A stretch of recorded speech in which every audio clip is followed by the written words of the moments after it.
puissance, la prière, c'est la solution.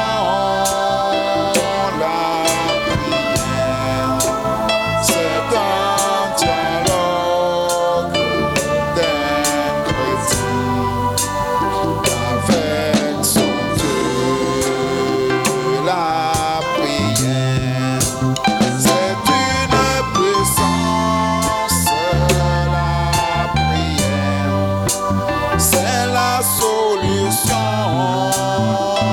La prière, c'est un dialogue d'un chrétien avec son Dieu. Avec les mains levées, la tête inclinée, les yeux fermés, nous prions. Chacun prie. On demande à Dieu de nous venir en aide ce matin, de nous secourir, de nous donner la force, de nous donner la foi dans sa parole. Nous demandons à Dieu de nous donner une bonne conduite alors que l'école va commencer.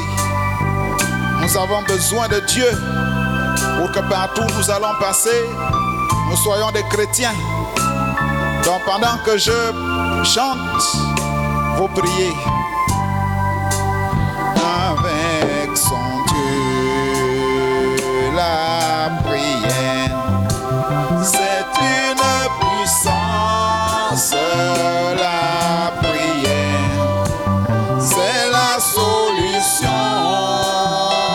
La prière, c'est un dialogue d'un chrétien avec son Dieu.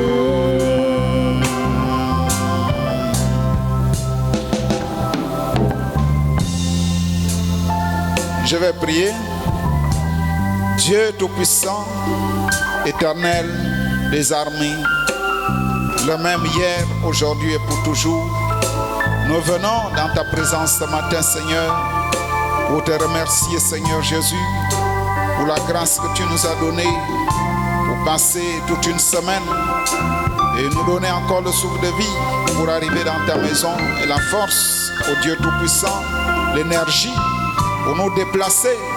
Père, nous te bénissons pour cela, Seigneur Jésus. Ce matin, nous sommes dans ta maison, comme tu as dit, Dieu Tout-Puissant, qu'il est doux et agréable aux enfants de Dieu de demeurer, au Dieu Tout-Puissant, dans ta présence. Nous avons besoin de toi ce matin. Conduis-nous, ô Dieu. Aide-nous à écouter la parole.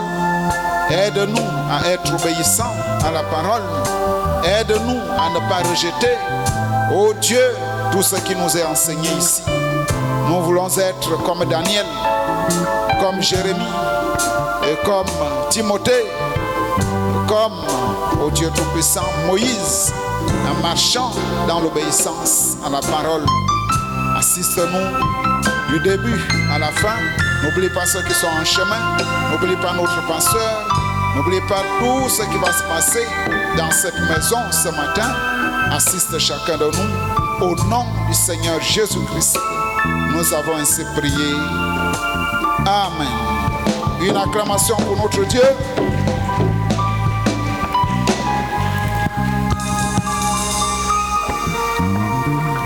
Vous pouvez vous asseoir. Il y a une requête ici. Shalom, l'épouse du Seigneur Jésus. On répond. J'aimerais chanter pour la gloire de mon Dieu. Le frère n'a pas mis le nom. Il s'agit de quel frère? C'est le frère Séraphin. On acclame. Viens chanter. Oh Jésus, il est le Tout-Puissant. Jésus.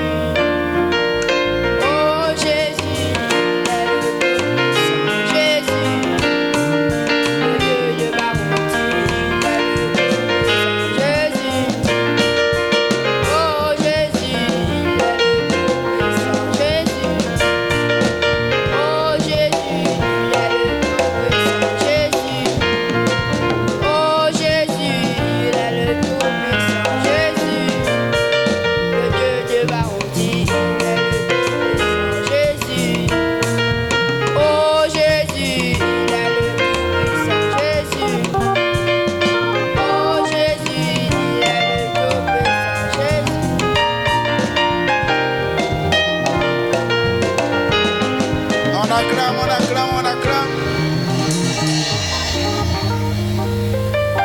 Prochainement, si vous voulez chanter, il faut faire la requête, vous passez. Nous allons nous lever, nous allons chanter.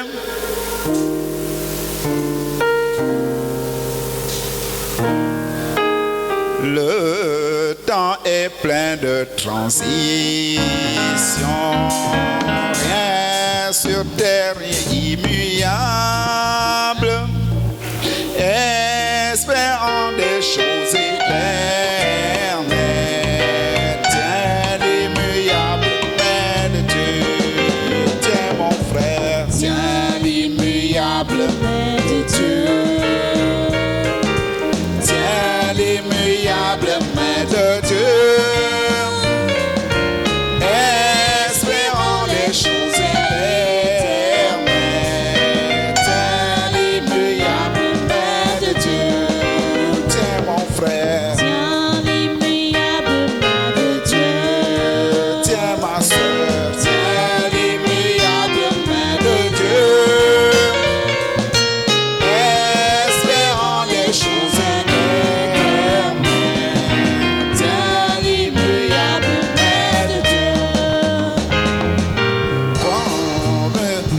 L'Éternel, Dieu, crois qu'apporte les années. Si tes amis t'abandonnent, attache-toi toujours à lui. Tiens mon frère, tiens l'immuable main de Dieu. Tiens ma soeur, tiens l'immuable main de Dieu.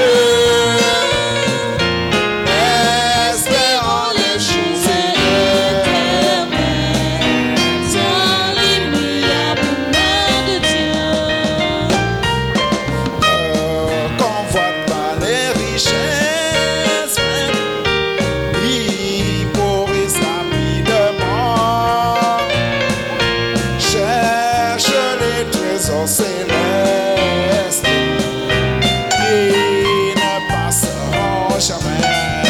Tiens mon frère, tiens l'immuable main de Dieu. On ne vous entend pas. Tiens l'immuable main de Dieu. À haute voix, à haute voix.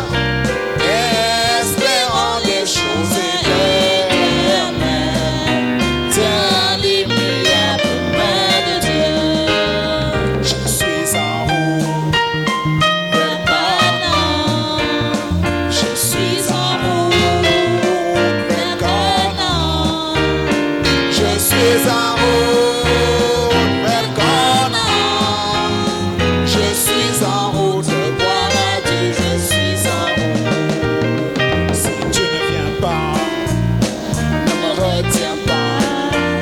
Si tu ne viens pas, ne me retiens pas.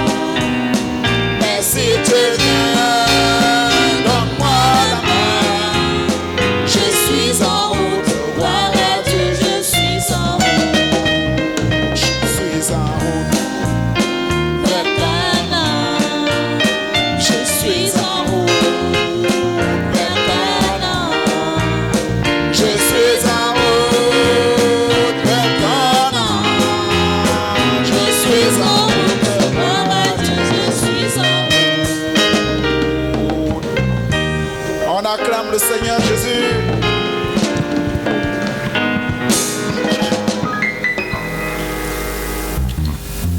Nous allons lire la Bible. Nous allons lire dans Amos chapitre 3.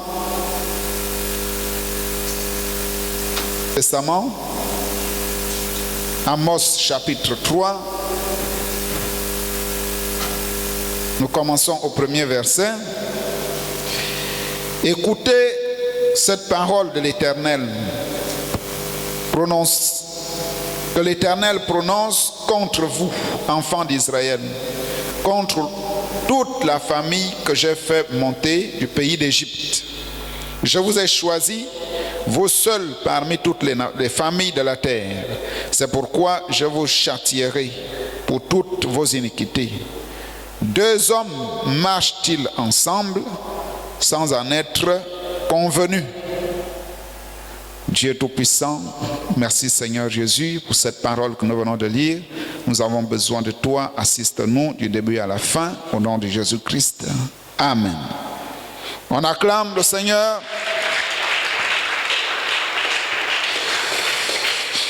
Vous pouvez vous asseoir.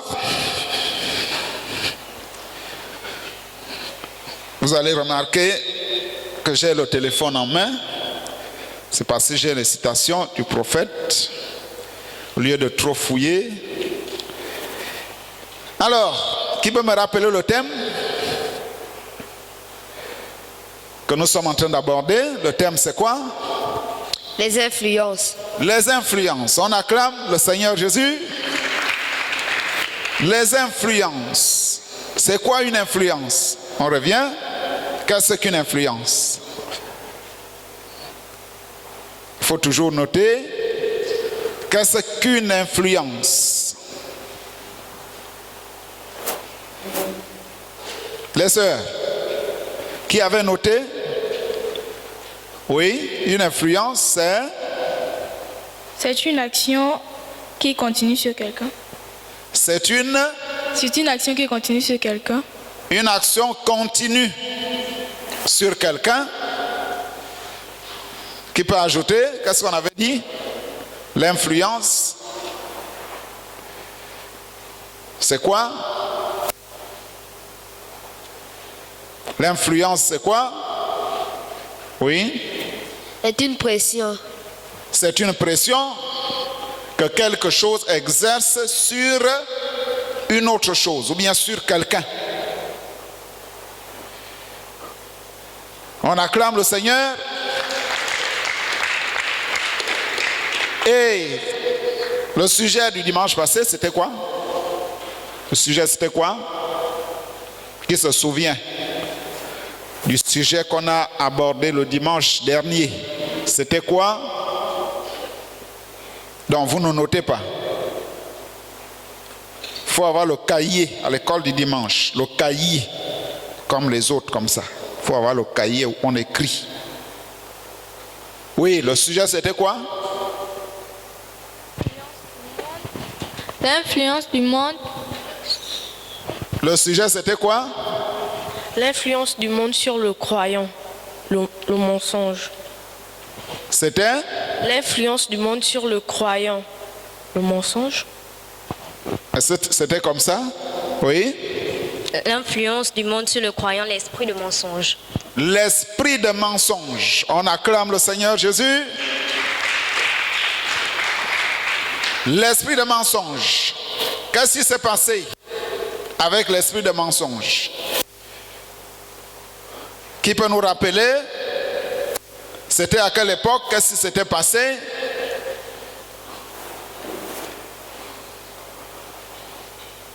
Oh là là. Qui était à l'école du dimanche, le dimanche passé? Qui était à l'école du dimanche? Mais qu'est-ce qui s'est passé? Qu'est-ce qu'on a dit? Oui, il y avait un doigt là-bas. On a dit quoi? Rappelle-nous. Oui? C'était Caïn, quand Dieu l'a demandé où est ton frère, et il a dit je ne sais pas. Est-ce que c'est ce qu'on a vu dimanche dernier? Je ne pense pas. On a dit que c'était au temps du roi Akab. Il y avait un roi d'Israël appelé Akab. Il y avait aussi un roi dans la tribu de Juda appelé Josaphat. Maintenant, Akab voulait aller combattre les Syriens. Et c'est comme ça qu'il a appelé l'autre roi pour dire, nous allons combattre. Avant d'aller combattre, nous devons d'abord consulter l'Éternel. Et c'est comme ça qu'Akab dit, moi j'ai déjà consulté mes prophètes. Et ils ont dit que j'aurai la victoire. Josaphat dit, est-ce qu'il n'y a plus un prophète à qui on peut consulter? Il a dit oui, il y a un, mais je le hais. je ne l'aime pas. Parce qu'à chaque fois qu'il dit des choses, c'est toujours contre moi. Il dit, mais malgré cela, allons quand même l'appeler. Mais entre-temps, lorsque, avant bien qu'on appelle ce prophète, qu'on appelait Michée, un esprit, quand Dieu a dit, qui on va envoyer pour aller tromper Akab, pour lui dire à Dieu, moi je vais aller tromper les prophètes d'Akab. Pourquoi? Parce que ce sont des prophètes qui ont été formés dans une école, ils n'ont pas le Saint-Esprit, je vais rentrer en eux et ils vont aller séduire Akab. Ce sont ces prophètes-là qui ont dit à Akab que Akab aura la victoire. Donc cet esprit, le mensonge, est rentré dans ces prophètes-là. Et ils ont prophétisé le mensonge. Et c'est comme ça que ils ont dit, Akab aura la victoire. C'est ce qu'on a vu le dimanche passé. Et nous avons dit que tout le péché qui se fait sur la terre vient du mensonge. Pourquoi? Parce que le diable est le père du mensonge. En expliquant le mot mensonge, on a vu que c'est le contraire de la vérité. Si le mensonge est le contraire de la vérité, ça veut dire que tous les péchés sont le mensonge. Par exemple, voler, c'est le contraire de ne pas voler. Tricher, c'est le contraire de ne pas tricher. Mal s'habiller, c'est le contraire de bien s'habiller. Donc tout ce qui est contraire à la parole de Dieu est un mensonge. C'est ce qu'on a vu. On acclame le Seigneur Jésus. Donc, l'esprit de mensonge est la source même du péché. Le mensonge peut amener la séduction, le mensonge peut amener l'ivrognerie, c'est-à-dire quelqu'un boit le vin n'importe comment, alors que c'est le contraire de la parole. Donc tout le péché qui se passe sur la terre, l'origine c'est le mensonge. Pourquoi? Parce que le diable est le père du mensonge. Dieu est l'auteur de la vérité. Donc les deux sont opposés. On acclame le Seigneur Jésus. Alors, nous continuons notre thème. Ce matin, nous allons voir un autre sujet intitulé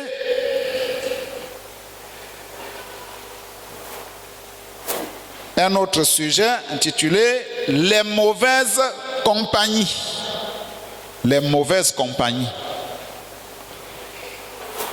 Qu'est-ce qu'on entend par compagnie?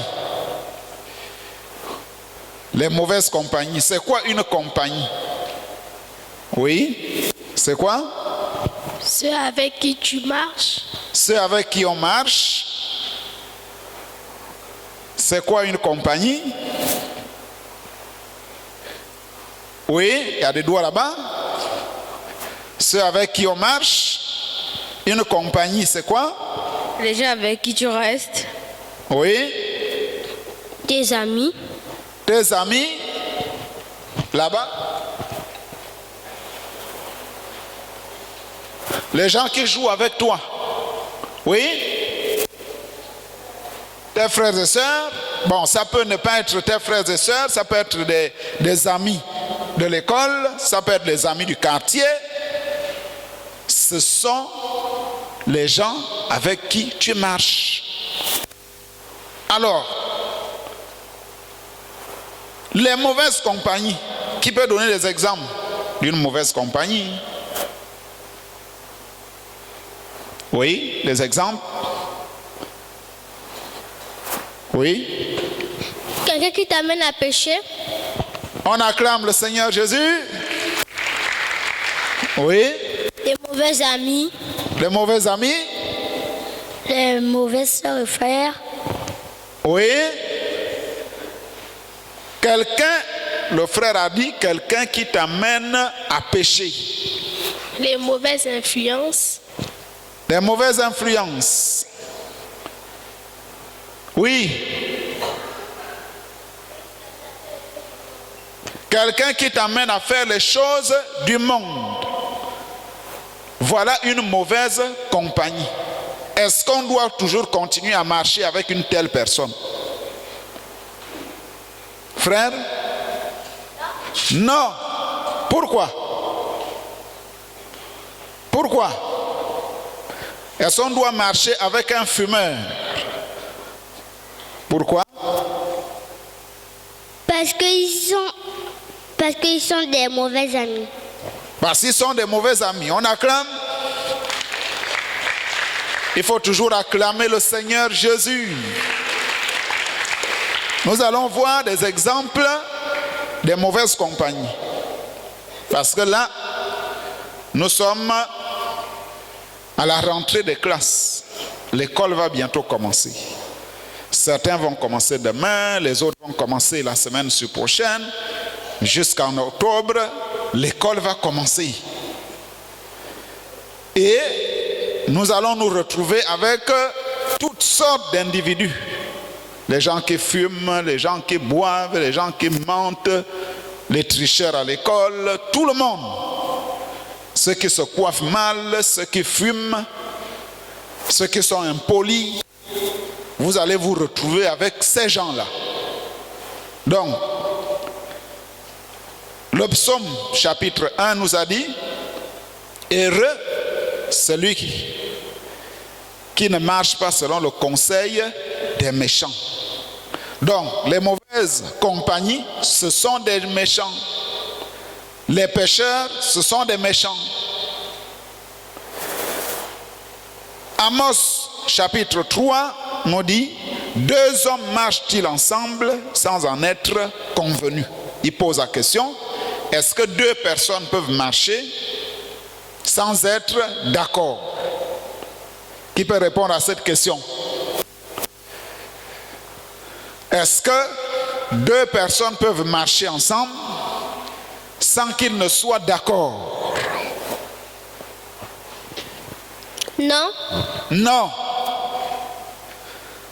Deux personnes ne peuvent pas faire chemin sans être d'accord. Alors, si tu marches avec le fumeur, ça veut dire que tu es d'accord. Ça veut dire que tu fumes aussi. Si tu marches avec une personne qui cause des troubles, des gens qui aiment se battre, ça veut dire que toi aussi tu es bagarreur. Même si on ne t'a pas vu se battre, mais on sait que tu es bagarreur parce que tu marches avec les gens qui font des bagarres ou bien qui insultent. C'est pourquoi Amos, Dieu l'a inspiré à poser cette question.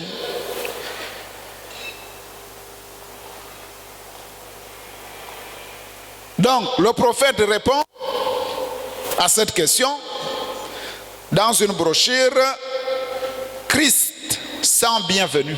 C'est-à-dire, Christ n'est pas la bienvenue. Écoutez bien, nous sommes au paragraphe 15.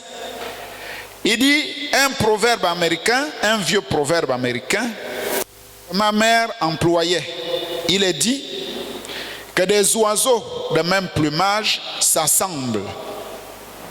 Les oiseaux de même plumage s'assemblent. Qui connaît l'oiseau? Qui a déjà vu un oiseau? Tout le monde. On acclame.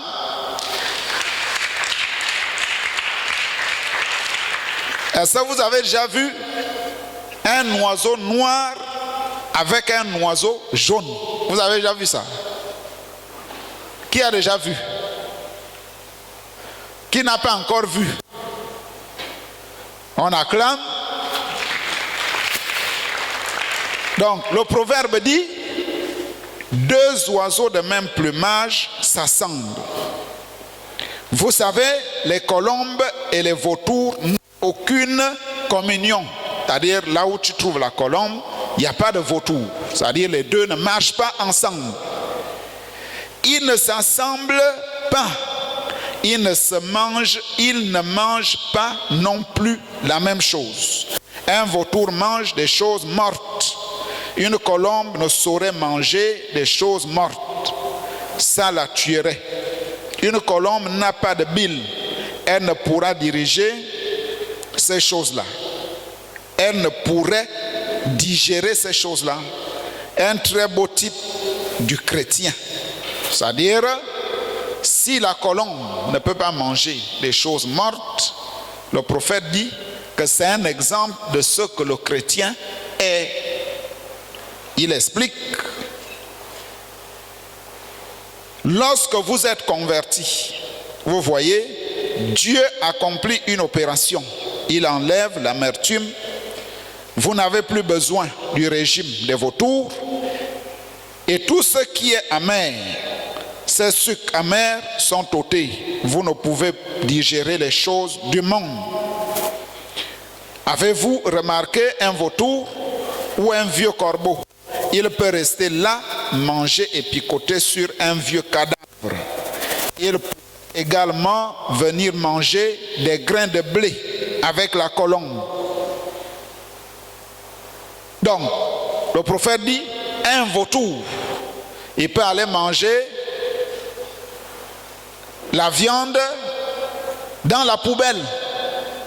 En même temps, venir trouver la colombe, picoter le riz, les grains de riz. Alors que la colombe ne peut pas aller manger ce qui est mort. Il dit c'est le type du croyant. Un croyant, un chrétien, ne peut pas en même temps faire les choses du monde et faire les choses de la parole, les choses de Dieu.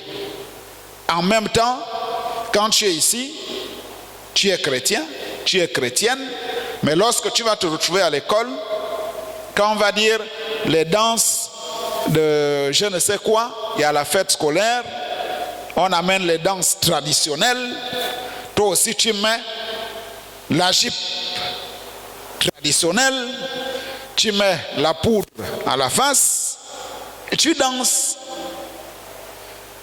On prend les danses de je ne sais pas quoi du Nord et tu danses avec eux. Mais après, quand on va dire, on va chanter le jour de la rédemption est proche, tu es aussi là, tu chantes. Est-ce que vous voyez un peu? Donc tu chantes à la fois les chants de Dieu, tu chantes aussi les chants du monde. Le prophète dit, tu es un hypocrite. Il dit, le chrétien ne fait pas ça. Pourquoi? Parce que tu es influencé. Quand on va dire la danse, toutes les filles de la classe doivent danser. Et là, tu te retrouves avec les païennes, tu danses. Si un chrétien passe par là, mais attends, c'est pas la sœur là, on la voit souvent à l'église, mais elle est en train de danser, les danses traditionnelles. Le prophète dit, elle est hypocrite. Il dit, alors les oiseaux de même plumage s'assemblent toujours. Pourquoi? Parce que ils mangent la même chose, ils ont les mêmes habitudes. Les corbeaux avec les corbeaux, les colombes avec les colombes. Mais seulement, le corbeau peut à la fois marcher avec le corbeau et venir trouver la colombe.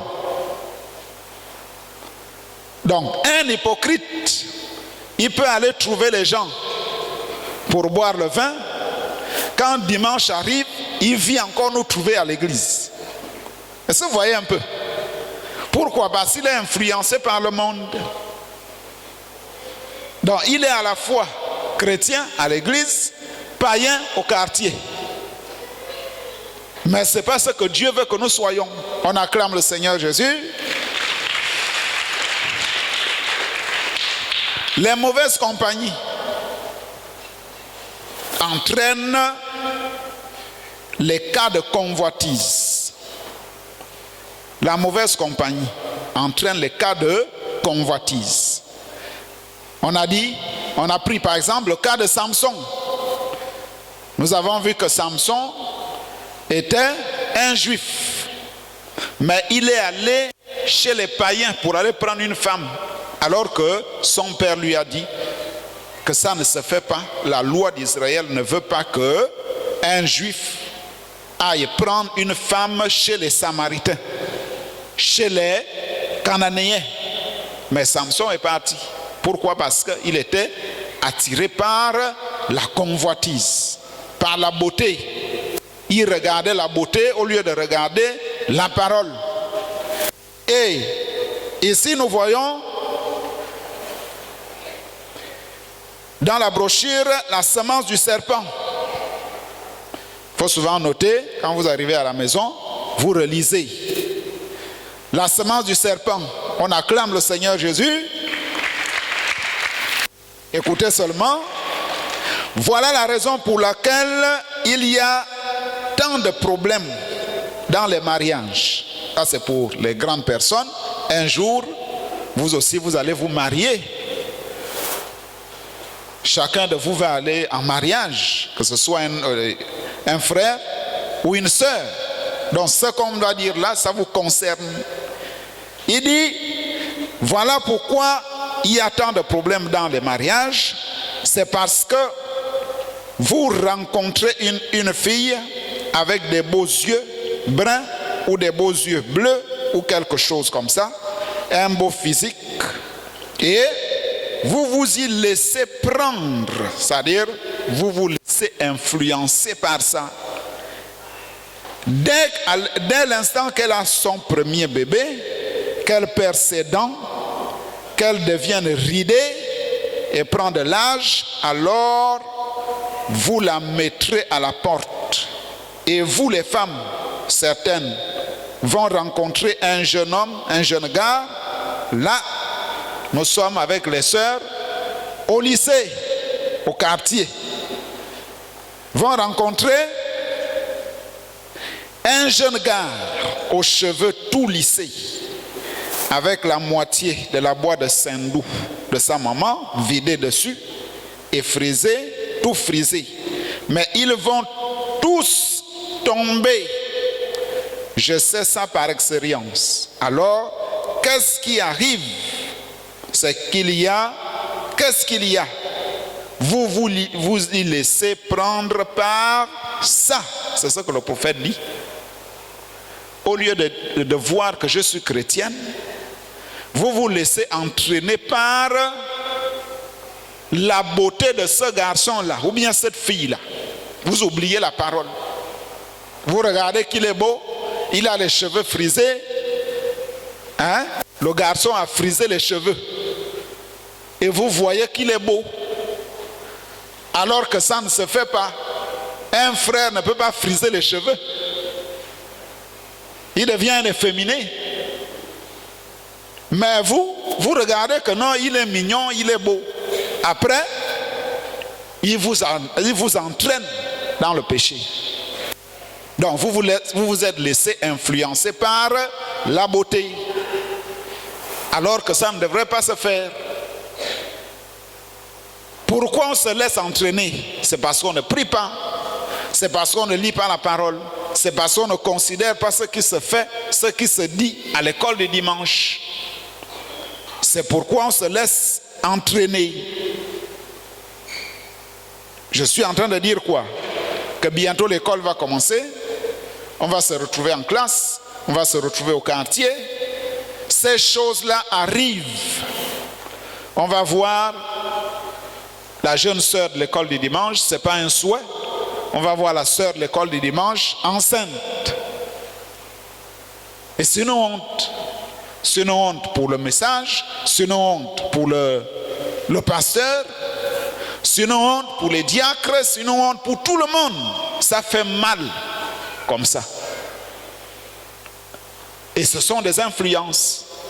Parce que vous vous êtes entraîné, vous vous êtes laissé influencer par la beauté, influencé par le mensonge. Et vous vous retrouvez dans le péché. Vous ne pouvez plus prier, vous ne pouvez plus venir à l'église. Même votre famille a honte. Tout simplement parce que vous vous êtes laissé influencer. Alors que ça ne devrait pas se faire. On acclame le Seigneur Jésus. Nous prenons le cas du jeune homme riche. Qui a déjà entendu parler du jeune homme riche dans la Bible? Le jeune homme riche. Qui a entendu parler de lui? On lève la main.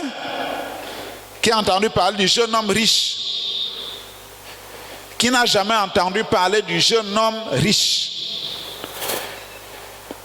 On acclame le Seigneur Jésus.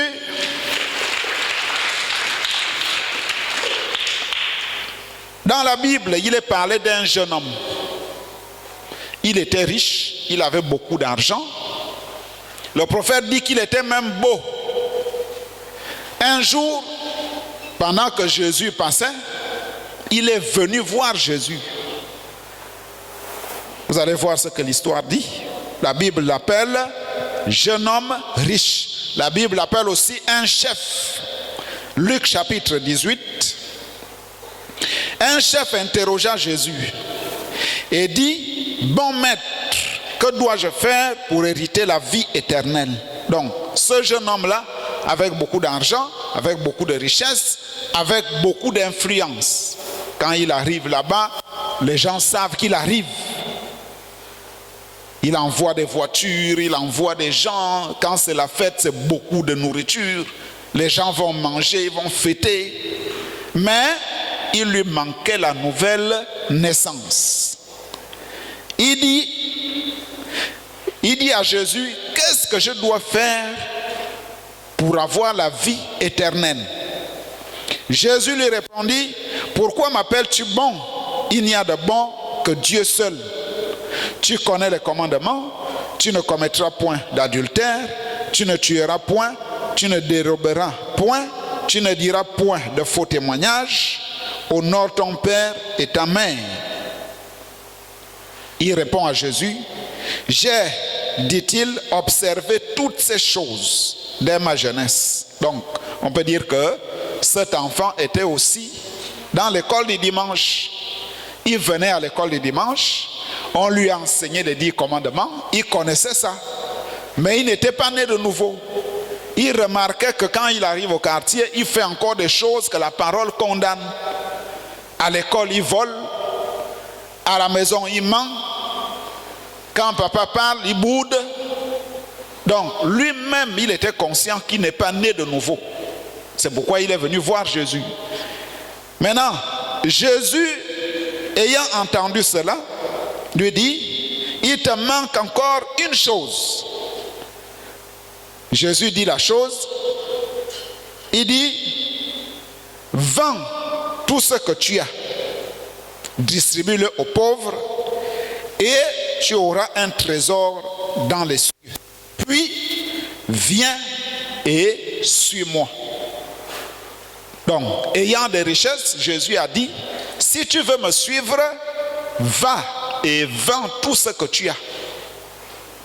Va distribuer ça aux pauvres. Prends ta voiture, tu donnes aux pauvres. À celui qui marche à pied là, tu lui donnes la voiture. Tu prends une maison, tu donnes à celui qui dort à la rue. Tu vas, tu prends je ne sais quoi. Tu donnes, tu as des millions. Quelqu'un souffre. Hein, on voit des gens qui demandent les 100 francs à la rue là. Prends 1 million, donne-lui. Quand le jeune homme a regardé, il dit: non, c'est difficile. Jésus, voyant qu'il était devenu tout triste, c'était dur pour lui. Jésus dit qu'il est difficile à ceux qui ont des richesses d'entrer dans le royaume de Dieu. Donc cet homme-là ne voulait pas faire ça. Alors que, quelque part, le prophète dit que ces richesses-là n'étaient pas aussi des richesses physiques, des voitures, des maisons. C'est vrai qu'il en avait, mais c'était aussi des richesses spirituelles. Les mauvais fruits. Ça veut dire quoi? Il était orgueilleux. Il était orgueilleux, il était hautain. Il était impoli. Il avait toutes les caractéristiques de Caïn qu'il ne voulait pas abandonner. Par exemple, les femmes. Il y a des femmes qui arrivent ici, dans notre église, Quand elle regarde les autres, n'ont pas de boucle d'oreille, n'ont pas de maquillage, n'ont pas de vernis, mais elle en a. Quand elle regarde ça, elle dit non, ici on va me dire d'enlever ça, je préfère retourner. Est-ce que vous voyez? Donc elle conserve ses richesses. Le rouge à lèvres, crayon de beauté, le maquillage, les ongles ajoutés, voilà les richesses. Donc, quand elle arrive ici, elle regarde les autres sœurs n'ont pas ça, sinon on va aussi me dire d'enlever ça. Elle retourne. Elle préfère aller dans une église où on ne chasse pas ces choses-là. Donc c'est ce qui est arrivé aussi au jeune homme. Quand on dit il faut enlever l'orgueil, il faut enlever la tricherie, ici on ne boit pas, on ne fume pas, on ne souille pas le corps, on n'a pas les copines. Quand le jeune homme a regardé ça, il dit non, là c'est difficile. Il est devenu triste. Alors là, Jésus a dit, il est difficile aux riches d'entrer dans le royaume de Dieu. Donc ça veut dire que si vous aussi, ces choses-là vous accompagnent, si vous savez qu'à la maison vous êtes orgueilleuse, vous êtes impoli, vous volez, vous trichez, vous êtes arrogant, ce sont des choses qui vont vous empêcher d'aller au ciel. Vous allez voir que le jour de l'enlèvement, papa a disparu, maman n'est plus là, mais toi tu es là. Qu'est-ce qui s'est passé? Tu es resté parce que tu as gardé tes richesses. On acclame le Seigneur Jésus. Écoutez ce que le prophète dit, viens et suis-moi. Paragraphe 58, il dit, suis-moi. Or, voyez, il devait suivre quelqu'un. Ce jeune homme-là devait suivre quelqu'un. Et là, il devait soit suivre l'influence des gens qu'il côtoyait. Je prends un exemple des politiciens. Ils marchent avec les gens, les artistes du monde, des gens qui chantent n'importe quoi. On chante l'alcool, on chante le vin, on chante les femmes, on chante le sexe, on chante les choses comme ça. Dans les chants du monde, si vous tendez l'oreille, vous allez voir que c'est tout ça là qu'on chante. On ne chante même pas la parole, on ne chante pas Jésus. Mais eux, ce jeune homme-là, préférait marcher avec ces gens-là. Donc le prophète dit que il devait soit suivre l'influence des gens qu'il côtoyait, l'influence d'une jeune fille, l'influence d'une bande de garçons qu'il fréquentait, ses amis d'école, soit suivre Jésus. Donc il avait devant lui un choix qu'il devait faire. Soit marcher avec les gens avec qui il était, soit suivre Jésus. Mais qu'est-ce qu'il a fait? Il savait que malgré tout, vous allez gagner le bac, vous allez quitter la maison, vous irez vivre seul. Mais est-ce que vous allez toujours continuer à aller à l'église? Comme Daniel. Parce qu'il y a des gens, dès qu'ils se retrouvent seuls, c'est fini. Ils rentrent dans la vie du monde. Il oublie la parole, il oublie la prière, il oublie tout. Il devient païen. Donc il venait à l'église parce que papa venait à l'église. Il priait à la maison parce que papa priait. Mais dès que papa n'est plus là, maman n'est plus là, on prend les ailes du monde. On devient païen. Alors que c'est maintenant qu'on doit devenir chrétien, chrétienne. On acclame Seigneur Jésus. Donc le prophète dit, chaque jeune homme ici, chaque jeune fille ce matin doit réfléchir à ça. Au lieu de suivre l'influence du monde, il faut suivre Jésus. Nous prenons aussi le cas de Nelly Sanders. Le prophète parle d'une jeune fille. Vous avez entendu ça? Sylvain Akwala chante ça. La jeune fille qui s'est attrapé l'esprit de chauve-souris. Qu'est-ce qui est arrivé à cette fille-là? La mauvaise compagnie. Elle dansait les danses du monde, elle aimait écouter les chants du monde, mais un jour, elle passait à côté d'un chant qu'elle aimait. Et les garçons avec qui elle marchait, avant de devenir chrétienne, c'est comme ça qu'elle s'est arrêtée 1 minute pour écouter le chant. Au lieu de passer, elle a dit, je vais un peu aller les trouver. C'est quand elle monte, elle arrive au bar, là où les gens là étaient, la boîte de nuit. Et c'est comme ça que le prophète dit, elle s'est retrouvée dans les bras d'un païen, en train de danser le même chant. Chacun connaît ce qu'il aimait dans le monde. Les films, les danses. Mais quand tu deviens chrétien, tu dois abandonner ça. Nous allons lire ça dans la plus grande bataille jamais livrée. C'est dans le paragraphe 271 à 274. On acclame le Seigneur Jésus. Nous lisons. Combien ont déjà connu Nelly Sanders? Eh bien, un bon nombre d'entre vous, je pense, oui, c'est sûr. Alors, ils étaient, il dit, elle a dit, eh bien, sais-tu quoi? Elle a dit, peut-être que si je monte les marches là-bas, elle a dit, peut-être que je pourrais témoigner à quelques-uns d'entre eux. Qu'est-ce qui s'est passé? Elle est devenue chrétienne, mais elle veut aller au bar pour aller témoigner. Ses amis qui sont restés dans le monde étaient dans le bar, mais elle voulait aller dire que non, vous voyez, Jésus est bon, Jésus sauve. Au bar. Est-ce que vous voyez? Si vous voulez témoigner de la parole, n'allez pas dans la boîte de nuit, n'allez pas au bar. Attendez que la personne soit chez elle ou bien à la rue. Ne rentrez pas au bar pour s'asseoir, pour dire que Jésus fait ceci ou cela. Tu vas te retrouver en train de chanter le chant du monde. Et c'est comme ça que les mauvais esprits rentrent dans les gens. Donc ici, le prophète dit, oh, voyez-vous, vous êtes en plein sur le terrain du diable. Dès que vous rentrez dans la boîte de nuit ou bien au bar, vous êtes dans le terrain du diable. Restez hors de là. Fuyez l'apparence même du mal.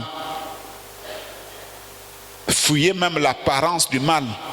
Tu es chrétien, on te voit marcher avec un garçon qui a les cheveux coiffés. Les cheveux, une coiffe bizarre. On a taillé ici, les cheveux sont... Je ne sais pas comment appeler ça. Mais quand le chrétien va te regarder, un frère du plein évangile te croise avec un garçon qui a les cheveux comme les plumes. Mais qu'est-ce qu'il va penser? C'est ce que le prophète dit, l'apparence du mal. Tu sais que celui-là, c'est vraiment un voyou. C'est un païen tout fait. Mais tu marches quand même avec lui. Donc ça veut dire que on va tout de suite savoir que tu n'es pas né de nouveau. On doit prier pour toi. Il dit, mais elle est montée jusqu'en haut dans les marches. Et elle est restée là quelques minutes. Et tout à coup, elle s'est retrouvée dans les bras d'un garçon, sur la piste. Elle s'est retrouvée là, en train de danser avec le garçon. On acclame le Seigneur Jésus. Et là, si vous lisez la suite de l'histoire, vous allez voir que cette fille-là a été possédée. L'esprit de chauve-souris est rentré en elle. Et quand elle est sortie de là, elle courait pour chercher le prophète.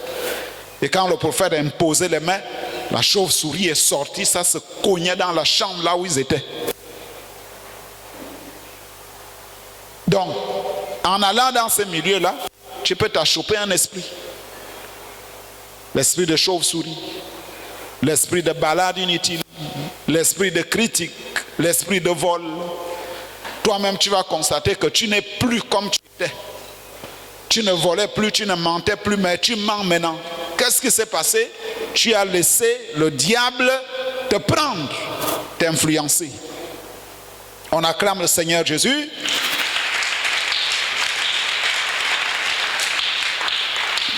Le conseil que Dieu te donne ce matin, pour ne pas te retrouver comme Nélie, comme le jeune homme riche, Dieu dit dans Michée chapitre 6, on t'a fait connaître, ô homme, ce qui est bien.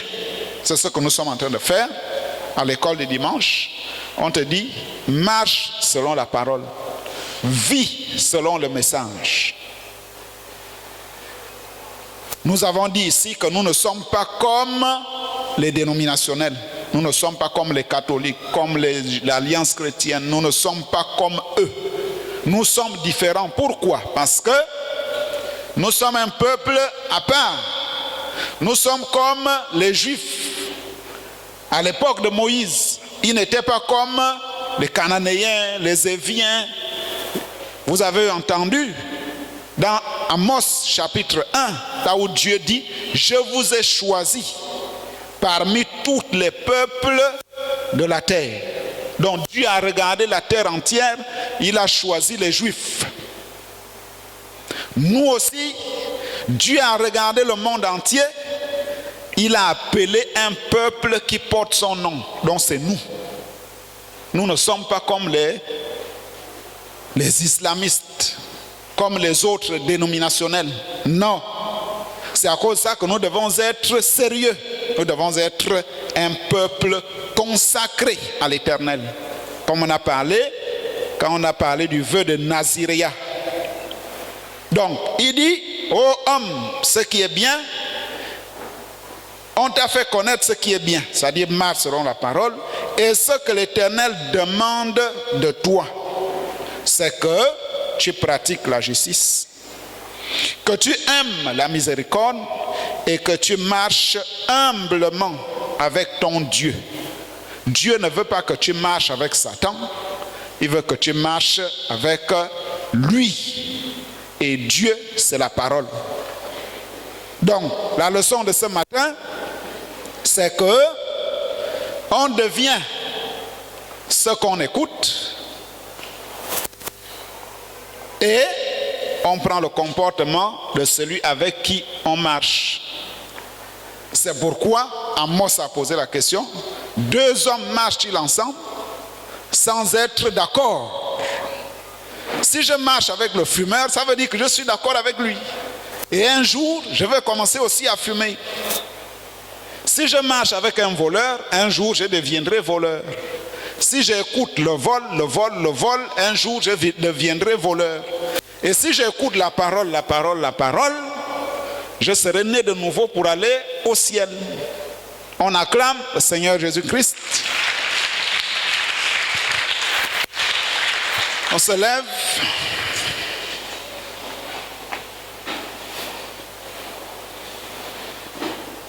Nous allons prier.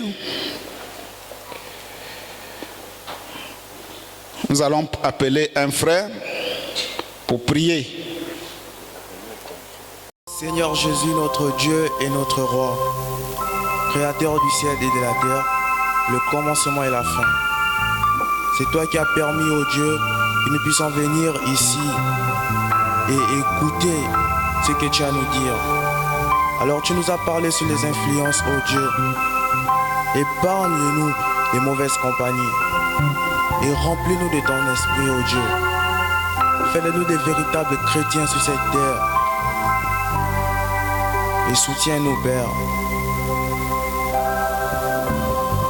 Au nom tout-puissant du Seigneur Jésus-Christ. Amen. On acclame le Seigneur Jésus. Nous avons encore un petit temps de prière pendant que je chante, avant de sortir. Lorsqu'un homme a croisé la côte,